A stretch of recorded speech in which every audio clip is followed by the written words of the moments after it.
하나님은 그런데 32,000명 모시고 뭐라고 하시냐면요, 여기서 억지로 오거나 겁이 있어서 모여져 온 백성들은 돌아가라고 말씀하십니다. 22,000명이 돌아가요. 그 적은 숫자 가운데 남아있는 일이 10,000명입니다. 근데 하나님이 10,000명 가지고도 하시는 것이 아니라 어떻게 하시냐면 10,000명도 많다는 겁니다.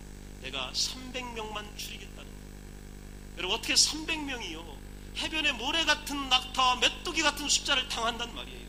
무슨 수로 당한단 말이에요. 하나님은 도대체 무슨 계획을 갖고 계시기 때문에 이 일을 감당한다는 말입니까? 전투의 승리를 확실할 수 없는 기도원에게 하나님은 찾아오십니다. 어떻게 찾아오셨냐면 꿈꾼 사람들을 보내주십니다. 내 꿈에 너는 반드시 승리하는 것을 보았다 라고 하는 예언자들을 보내주시는 거예요.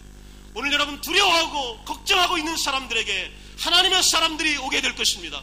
그리고 하나님의 계시가 여러분들에게 도착하게 될 것입니다. 하나님이 어떻게 만드실 건지, 어떻게 이기실 건지, 어떻게 사용하실 것인지를 다른 사람들의 입을 통하여 여러분에게 들려주게 될 것입니다. 이 소리를 받으십시오. 그리고 하나님을 믿으시기 바랍니다.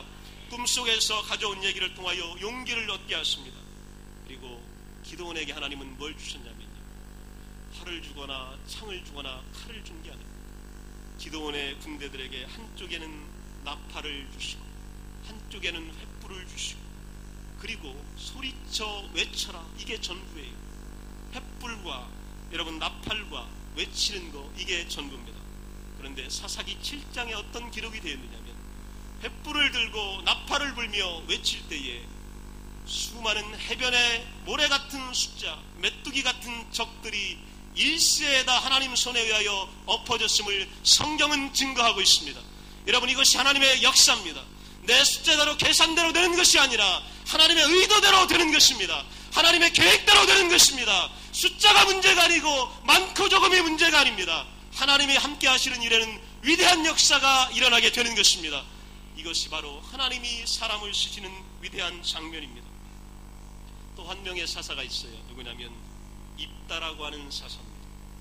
하나님께서 보통 하나님의 종이나 선지자나 예언자를 들어 쓰실 때는요, 좋은 가문에서 신실한 사람들을 되게 들어 쓰십니다. 그리고 거룩한 존재를 사용하십니다. 그러나 입다는 좀 다른 사람입니다. 굉장히 위대한 사람이지만 달라요. 사사기 11장 1절에 보면 길르앗이 기생에게서 낳은 아들로 사사다. 기생에게서 나왔다라고 하는 얘기는요, 당시에 창기에게서 낳은 하류층의 인생이 하나님이 쓰시는 최고의 인물이 되었다. 이 한 절이 기적입니다. 이런 일이 일어날 수가 없는데, 그런데 하나님은 이 기적의 역사를 우리들에게 한 절로 말씀하고 있습니다. 기생에서 낳은 아들이 하나님의 위대한 장관, 하나님의 선지자, 재판관, 위대한 지도자, 사사가 되었다라고 하는 얘기입니다. 더한 것은요, 3절에 보면 그는 이복 형들에 의하여 쫓겨나 자기 고향에서 살지 못하고 돕당에서 살게 됩니다. 여러분, 입다의 아버지가 어떤 짓 하고 다녔던 사람인지 상상이 가십니다. 입다의 어머니가 누구인지를 성경은 증거합니다. 그리고 그의 형들이 그를 얼마나 증오하고 미워했는지를 알게 됩니다. 어머니가 다른 이복 형제들이 그를 그 땅에서 못 살게 했습니다. 입다의 가슴에 남아있는 것이 뭐냐면 증오와 분노뿐일 것입니다. 한뿐일 겁니다. 불평과 불만뿐일 겁니다. 세상을 향하여 저주하는 마음이 그에게는 있었을 것이 틀림이 없습니다. 그리고 3절에 보게 되면 뭐라고 되어 있냐면, 이에 입다가 그의 형제들을 피하여 돕당에 거주하며 잡류가 그에게로 모여와서 그와 함께 출입했더라. 도망간 땅에서 그가 뭐가 됐냐면요, 잡류들의 두목이 됐다는 겁니다. 잡류가 영어 단어로 뭐라고 표현됐냐면 어드벤처러입니다. 어드벤처러가 좋은 말로 이야기하면 모험가예요. 남이 하지 않는 일을 하는 게 모험가입니다. 그런데 부정적인 단어로 사용될 때 이 어드벤처러는 어떤 뜻이냐면 모함하고 협작꾼이 되고 모사꾼들이라는 얘기입니다. 이런 사람들, 불평불만하며 남이 못하는 더러운 짓, 안 좋은 짓만 하는 사람들이 그 땅에 모여들었습니다. 입다 곁에 있었습니다. 그리고 입다는요, 그들의 두목이 됐다는 얘기예요. 그보다 더 했다는 얘기입니다. 우리말로 얘기하면 어떤 인생이냐면요, 강단에서 이런 단어를 사용하는 것이 적절치 않지만 세상 말로 하면 양아치 같은 존재입니다. 이런 인생 산 거예요. 세상에서 필요 없는 인생 산 겁니다. 손가락질 받은 인생 산 거예요. 더러운 곳에서 더러운 짓 하며 세상을 한탄하며 세상을 저주하며 살아가는 그런 인생이 되었다는 얘기예요. 이런 인생이 사사가 되었다. 어떻게 그런 일이 가능할까요? 성경은 그걸 이야기하고 있습니다. 11절에 보면 이에 입다가 길르앗 장로들과 함께 가니 백성이 그를 자기들의 머리와 장관을 삼았다. 얼마나 사태가 절박했으면요, 이 백성의 장로들이 입다를 찾아가서 우리의 우두머리가 되고 장관이 되어달라, 그래서 암몬과의 전쟁에서 좀 이겨달라, 너무 절박하니까 깡패 두목한테 찾아가서 우리 좀 구원해달라, 이렇게 요청하고 있는 거예요. 이스라엘이 이 정도까지 떨어진 겁니다. 이 정도까지 타락한 겁니다. 그런데 이런 것을 하나님이 쓰실까요? 과연 쓰셨다는 얘기입니다. 왜 쓰셨을까요? 무슨 과정을 통과했기 때문에 쓰셨을까요? 성경은 그걸 우리들에게 이야기합니다. 11절에 보게 되면 입다가 미스바에서 자기의 말을 다 여호와 앞에 아뢰니라.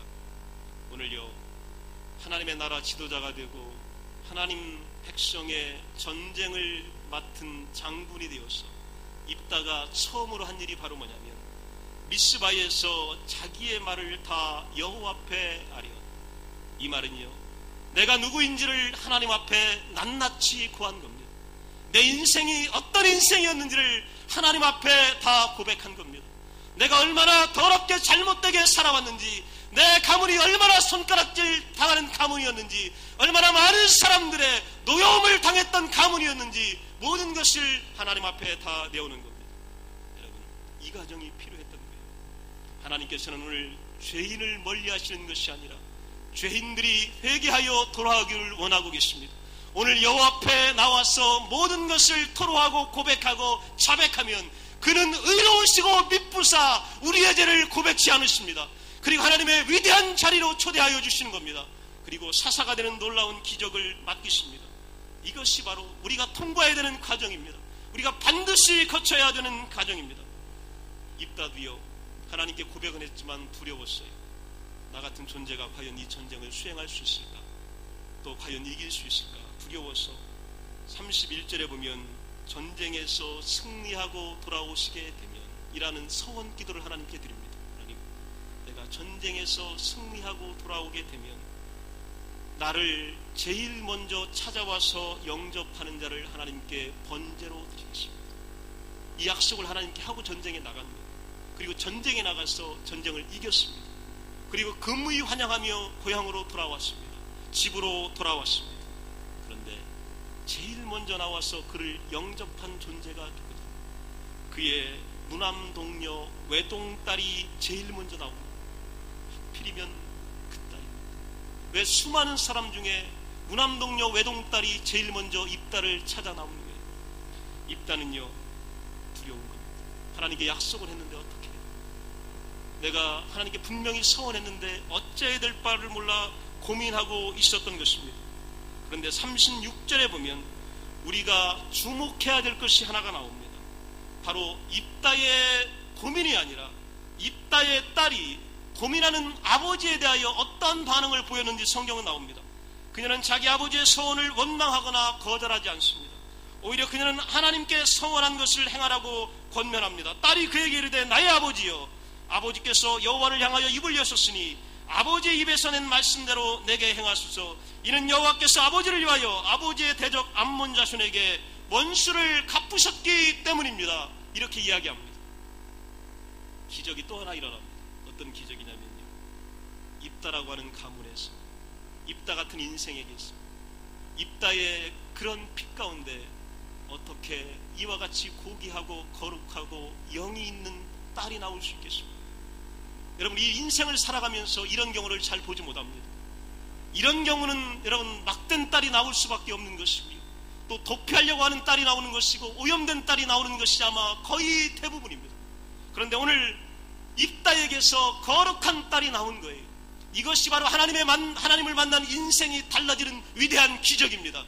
오늘 여러분, 오늘 나는 비록 더러운 인생을 살아왔으나, 오늘 하나님 앞에 범죄한 인생을 살아왔으나, 오늘 때로는 잡류 같은 인생을 살아왔으나, 죄인의 인생을 살아왔으나, 내가 하나님 만나고 하나님 앞에 모든 것을 고백하게 되면 하나님은 우리 가문의 피까지도 바꿔주십니다. 더러움에서 거룩하게 만들어 주시고 나보다 뛰어난 자녀들이 나오게 하여 주시고 하나님을 신뢰하는 자녀들을 보내주시는 겁니다. 이것이 바로 축복이에요. 여러분, 나는 비록 범죄하였지만 우리 자녀들은 그러면 안 되잖아요. 나는 비록 하나님 앞에 막 사는 인생을 살아왔어 우리의 자녀들은 거룩한 인생을 살아가야 되잖아요.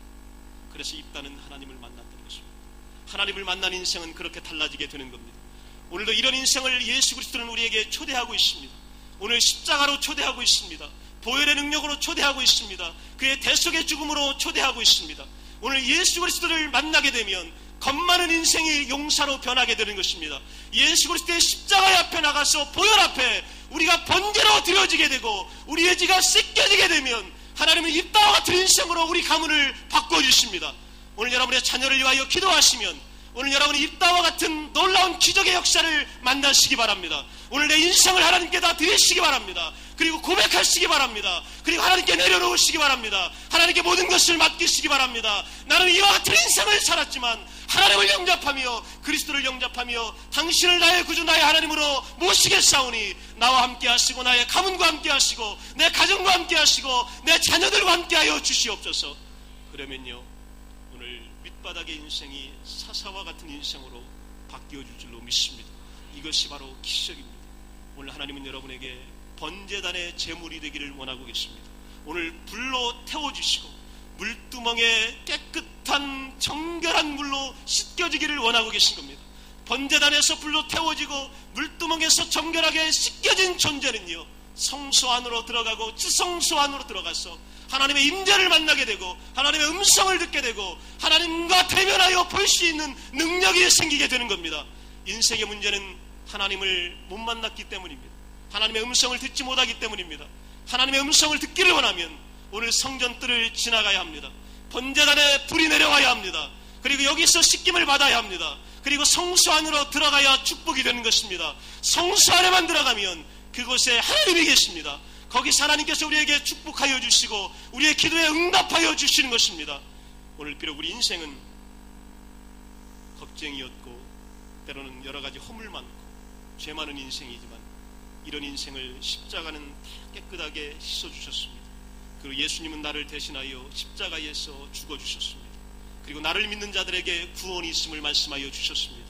그리고 아버지를 부를 수 있는 능력을 우리에게 허락하여 주셨습니다. 오늘 여러분들 인생이 예수 그리스도를 통하여 변하기를 간절히 축원합니다. 여러분의 속사람이 변하여지기를 간절히 원합니다. 그리하여서 하나님께서 변화시키는 놀라운 큰 용사가 되시고 하나님의 위대한 사람이 되어서 우리의 자녀들 가운데는 하나님의 거룩한 영혼들이 나와서 하나님을 고백하며 하나님께 예배하고 하나님께 찬양하는 위대한 역사가 함께 되어지기를 간절히 축복합니다. 다 같이 일어나셔서 기도하겠습니다.